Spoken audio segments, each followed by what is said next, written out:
अपने कल के दुश्मन हैं, अपनी नस्लों के दुश्मन हैं। यहां भी कम नहीं होंगे वो लोग, और यहां वो लोग भी मौजूद हैं जिनका टेलीफोन सीधा मुरादाबाद और रामपुर और लखनऊ और दिल्ली तक मिला हुआ होगा। यहां से डायरेक्ट टेलीकास्ट हो रहा है और वो सुना जा रहा है। अगर मेरी ये हैसियत नहीं होती, जिसकी कोई गलतफहमी नहीं है मुझे, तो 24 घंटे नहीं बल्कि 24 मिनट के अंदर मेरी मेंबरशिप खारिज करके इलेक्शन कमीशन नए चुनाव का ऐलान नहीं कर देता। 5 बजे अदालत का हुक्म होता है और इस जुर्म की सबसे बड़ी सजा जो कि 3 बरस की थी, अगर ये 30 बरस की भी होती तो ये सजा शायद मुझे दी जाती। वो सजा दी गई और 5:10 पर इलेक्शन कमीशन ने ऐलान कर दिया कि रामपुर में इलेक्शन होगा। और रातों रात उत्तर प्रदेश विधानसभा के स्पीकर ने विधानसभा 37 नहीं बल्कि हड़बड़ाहट में विधानसभा 38 की सीट को वैकेंट डिक्लेयर कर दिया और अगले दिन चुनाव की तैयारियां शुरू हो गई। इतनी जल्दी है मेरी बर्बादी की, क्यों आखिर? क्या गुनाह है मेरा? एक वोट ही तो मांगता हूं और वोट भी नहीं मांगा, कभी नहीं मांगा आपसे, कभी नहीं कहा मुझे वोट दो, हमेशा कहा मेरा साथ दो। मैंने बाजू फैलाकर आपको अपने बाजू में सबोना चाहा, इसलिए कि आप मेरे दिल की धड़कन हो, मेरा ख्वाब हो।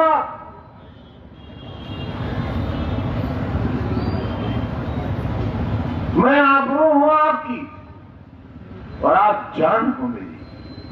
न मैं आबरू खोना चाहता हूं और न तुम जान खोना चाहोगे।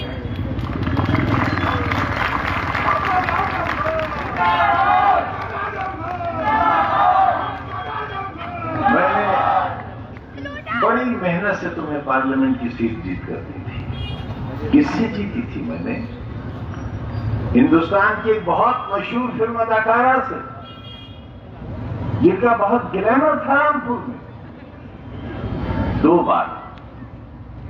बार की सांसद रही हुई, उत्तर प्रदेश में भाजपा की सरकार, केंद्र में भाजपा की सरकार। इसके बावजूद आजादी के एक लंबे सफर में 1947 के बाद आपकी झोली में लाकर डालती थी ये सीट, तकरीबन 1.5 लाख वोटों से जीतकर। और उस वक्त जबकि 1.5 लाख वोटों की बेईमानी भी थी, मगर आपने उसकी कदर नहीं की। ठोकर से मार दिया आपने उसे।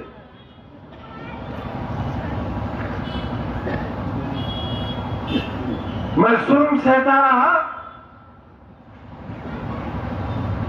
मेरा पूरा खानदान, ये खानदान ही तो है मेरा, आज की जेलों के अंदर है। मैं तन्हा कोठरी में अंधेरी रातों में तुम्हारे कल की याद करके रोता रहा। प्लास्टिक के मग में दाल के पानी से सड़े हुए गेहूं की रोटी खाता रहा।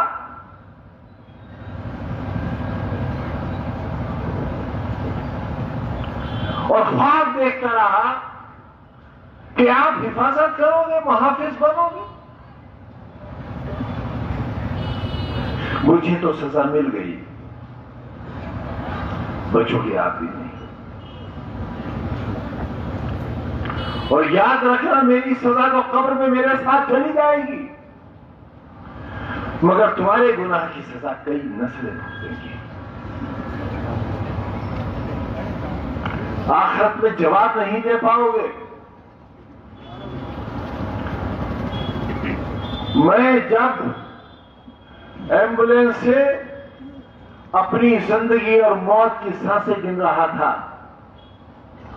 और सीतापुर जेल से मुझे निकाला गया था, ये सोच करके मैं जेल के अंदर न मर जाऊं, सीतापुर की सरहदों के बाहर जाकर मरूं, उस वक्त भी ये कलम मेरी जेब में लगा हुआ था। यही कलम था, अपने लिए नहीं, तुम्हारे बच्चों के लिए। मैं तो पढ़ चुका, मेरे गुनाह की कितनी सजा दो गया। मैं एमपी नहीं रहा इसलिए कि मैंने ये सोचा था कि हुकूमत आ जाएगी और मैं उस अंधेरे को एक बार फिर उजाले में तब्दील करने की मौला के करम से कोशिश करूंगा जो रह गया। उम्मीद थी कि सरकार बनेगी, यकीन था सरकार बनेगी, ना उम्मीद पूरी हुई ना यकीन पूरा हुआ, सरकार नहीं बन सकी।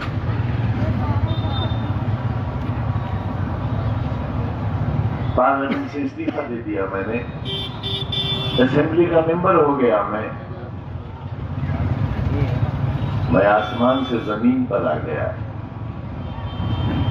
वो आसमान जो कभी मेरा था, वो जमीन जो कभी मेरी थी, आपने न आसमान का लिहाज किया और न जमीन का लिहाज किया।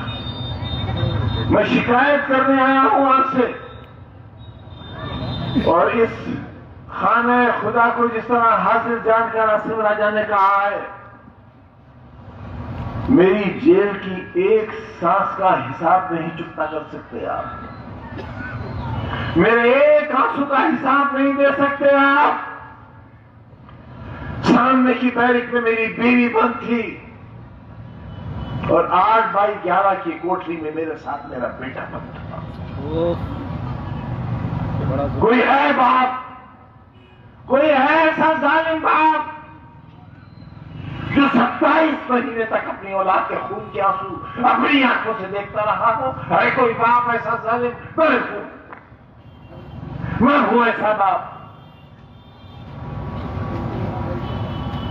किसके लिए बच्चे का मुस्तामिल खो दिया? किसके लिए?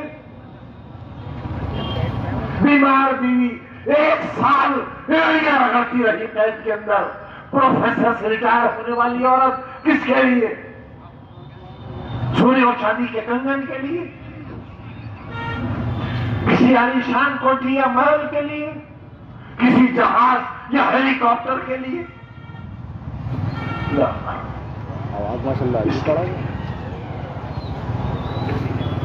पार्लियामेंट का चुनाव आया और आपने आसिम राजा को हरा दिया। शर्म नहीं आई आपको?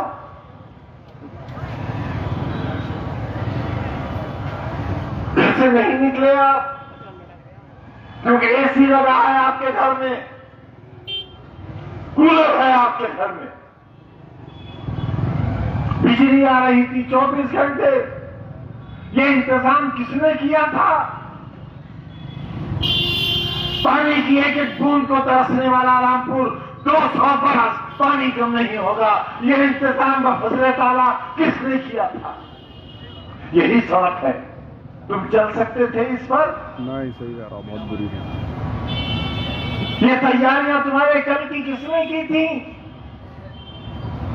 तारामंडल, गांधी समाधि, शानदार सड़कें, पार्लियामेंट की शक्ल की नगर पालिका क्यों बनाई थी? इसलिए कि तुम्हारी जिंदगियों में खुशनुमाई नहीं थी, खुशियां नहीं थी, सजावट नहीं थी। तुम एक अंधेरे का शिकार थे। तुम एक ऐसी रियासत में रहते थे जिसका मालिक तुम्हें गधे का बच्चा कहता था, तुम्हारे अजदाद को गधे का बच्चा कहता था, और जो गधे का बच्चा कहलाता था वो अपने घर जाकर कहता था सरकार ने हमें गधे का बच्चा कहा है। मैं तुम्हें इंसान बनाना चाहता था, मैं तुम्हें बेहतरीन शहरी बनाना चाहता था, मैं तुम्हें हिंदुस्तान का सबसे अच्छा शहरी बनाना चाहता था। मैं तुम्हारे बच्चों को कलेक्टर और एसपी की कुर्सी पर बैठाना चाहता था, तुम्हारे दिल और दिमाग का इलाज करने वाला डॉक्टर बनाना चाहता था। ये था मेरा खुदा। तो तुमने क्या किया मेरे अरमानों के साथ? घर से नहीं निकले राजा के लिए, क्योंकि एयर कंडीशन की ठंडी हवाएं तुम्हें ज्यादा पसंद थी। नैनीताल की ठंडी फिजाएं, हवाएं और वहां की पहाड़ियां तुम्हें पसंद थी और तुम नैनीताल चले गए। शर्म नहीं आई? नहीं शर्म आई? मुझे आई, मुझे आज भी आती है शर्म। वहां जाकर शराबें पीने वाले लोग, ठंडी वादियों में ऐशो इश्रत का वक्त गुजारने वाले लोग रामपुर के मुस्तकबिल के मुहाफिज नहीं हो सकते, ना आज और ना आने वाले कल।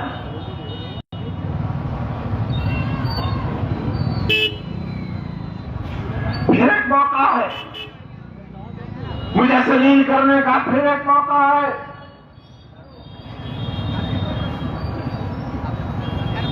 मैं चुनाव जीतता रहा तुम्हारी मोहब्बतों से, लेकिन चुनाव हारने वालों की ताकतें बहुत ज्यादा थी, मगर क्योंकि फजल इलाही हमारे साथ था, लिहाजा फतह हमारे नाम लिखी जाती थी और दुश्मन जलीलो ख्वार हुआ करता था।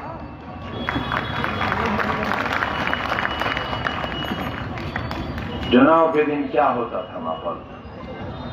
किसी के मुंह से लहू बह रहा है, किसी के बाजू में छुरी लगी हुई है, किसी के खून आलूद कपड़े हैं। ये था रामपुर।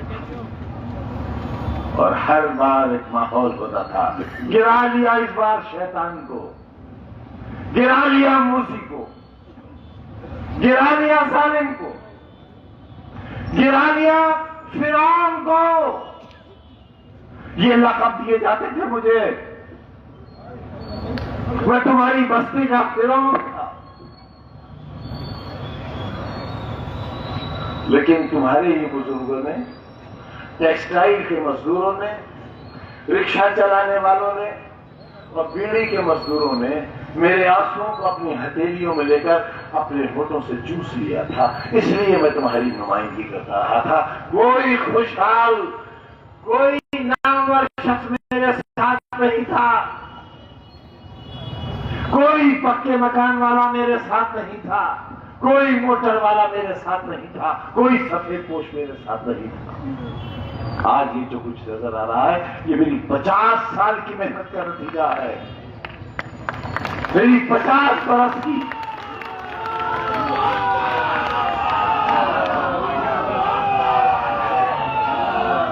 देखा है कभी? आप तो पूरी दुनिया में घूमते हो, पूरे हिंदुस्तान में जाते हो, किसी होटल में मुझे खाना खाते देखा तुमने आज तक? रामपुर में कहीं चाय कॉफी पीते देखा आज तक? किसी ठेले पर बताशे खाते देखा आज तक? कभी कहकहा मारकर हंसते हुए देखा मुझे आपने? फिर आखिर मेरी मुस्कुराहटें क्यों छीन ली आपने? मेरी सांसें क्यों छीन ली आपने? 27 महीने की तन्हा कोठरी की कैद क्यों दी आपने हमको? क्या गलती थी हमारी? क्या खता थी हमारी? गुनाह बताओ हमारा। क्यों हुआ हमारा दुश्मन? सरकार क्यों दुश्मन हुई मेरी? मेरी जान की दुश्मन क्यों हुई? मुझे क्यों जेल में जहर दिया गया? बताओ मुझे क्यों जहर दिया गया? 2 दिन तक कोरोना के भयानक मरीज को जेल के बाहर क्यों नहीं जाने दिया गया ताकि मैं मर जाऊं? क्यों आखिर किया आपने मेरे साथ ऐसा? मैंने तो तुम्हारे लिए एक ऐसा शानदार अस्पताल बनाया था जहां इतनी ऑक्सीजन का इंतजाम था कि पूरे मंडल के मरीज रामपुर आए थे। ये थी मेरी सोच उस वक्त जब कोरोना का नाम को जानता तक नहीं था। मैं तुम्हारे लिए एक ऐसा मेडिकल कॉलेज बना रहा था जहां दुनिया भर के लोग आते हैं। तुम्हारे मरीजों को दिल्ली और बंबई न जाना पड़ता। तुमने क्यों नहीं बनने दिया उसे? हाथ उठाकर बताओ, कितने लोगों ने जौहर यूनिवर्सिटी को चंदा दिया है? फिर बताओ हाथ उठाकर। देख, डूब कर मर जाऊं मैं शर्म से। मैं तुम्हारे कल के लिए दर दर की ठोकरें खाता था, भीखे मांगता था, दामन फैलाता था कि मेरे बच्चों के लिए जाना चाहिए। तुमने नहीं दिया। मैं दुनिया भर से मांग के लाया और आज ईडी की जांच चल रही है मेरे पर, हथकड़ियां इंतजार कर रही है मेरा, स्कूल में कैद की कोठरियां मेरा इंतजार कर रही हैं तुम्हारे बच्चों के मुस्तकबिल की खातिर। ये दिया तुमने। और क्या देना चाहते हो? बेगैरत आवाज, और बता क्या देना चाहता है तू? इस जमाने के कैंसर, जिल्लत और खौरी के नंबरदार, बता इस शहर को और क्या देना चाहता है? एक बेगैरत आवाज, बता क्या देना चाहता है? एक बेहया, अपनी मां की कोख से जले हुए, बता क्या देना चाहता है? आज भी ये आवाजें बाकी हैं, आज भी बाकी है। तुम पर जुल्म करने वाली आवाज एक सही, मीर जाफर भी एक ही था।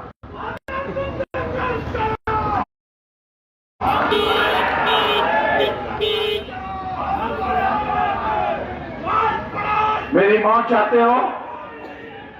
मेरी मौत चाहते हो? मारो मुझे। नहीं नहीं नहीं भाई, मार दो गोली यहाँ मुझे, खुदा की कसम। वो मौत मेरी जिंदगी की तकलीफों से सस्ती होगी और अच्छी होगी। मैं पूरे घर को मार दूं। तुम्हें मालूम है जुल्म के कितने पहाड़ सह रहे हैं हम?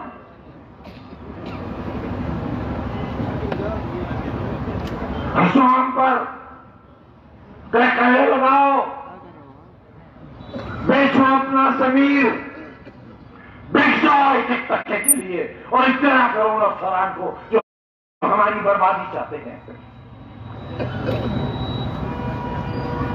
ये जलसा नहीं है आज, ये रोज़े हिसाब है। तुमसे हिसाब लेने आया हूं, तुमसे मौत मांगने आया हूं अपने लिए। थक गया मैं इस जिंदगी से।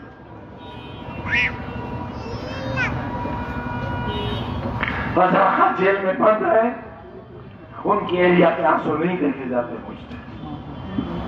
जेल में बच्चे बंद है बेगुनाह, किसी ने मशीन नहीं चुराई, किसी ने फर्नीचर नहीं चुराया है। मैं लाता था कलकत्ते से ट्रक के ट्रक भर के फर्नीचर के पुराने कबाड़ के, उनकी मरम्मत कराता था, उन्हें पॉलिश कराता था और तुम्हारी उस यूनिवर्सिटी में उन्हें सजाता था। पुलिस उन्हें उठाकर ले गई, हमें डाकू और चोर बना दिया। जीना चाहूंगा, जीना चाहूंगा ऐसी जिंदगी ना। हराम है खुदकुशी, इसलिए जिंदा हूं, इसलिए जिंदा हूं क्योंकि खुदकुशी हराम है। घर से नहीं निकले आप, 32% वोट दिया आपने और 40% दे देते तो आसिम राजा आज 60,000 70,000 वोट से जीता पार्लियामेंट होता और मेरी वकालत कर रहा होता पार्लियामेंट में। आपने हरा दिया उसे। शाबाशी, मुबारक आपको, मुबारक गयूर रामपुर वालों आपको। एसी की ठंडक मुबारक, कूलर की ठंडक मुबारक, टाइल्स लगे हुए घर मुबारक, पत्थर के फर्श मुबारक, फिसल के गिर जाते अगर वोट डालने चले जाते। पुलिस ने डंडा मारा था ना जमीन पर, इसलिए बाहर खड़े हुए थे।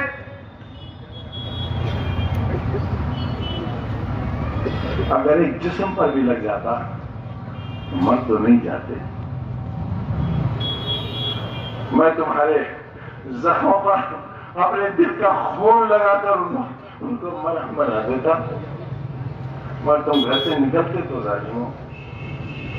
राजा पठान नहीं है इसलिए, इंसान तो है,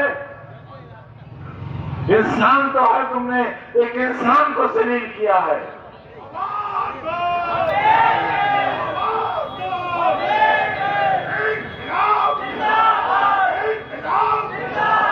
क्या माहौल है, क्या माहौल है शहर दहशत, खौफ, डर, हर लम्हा जुल्म का इंतजार।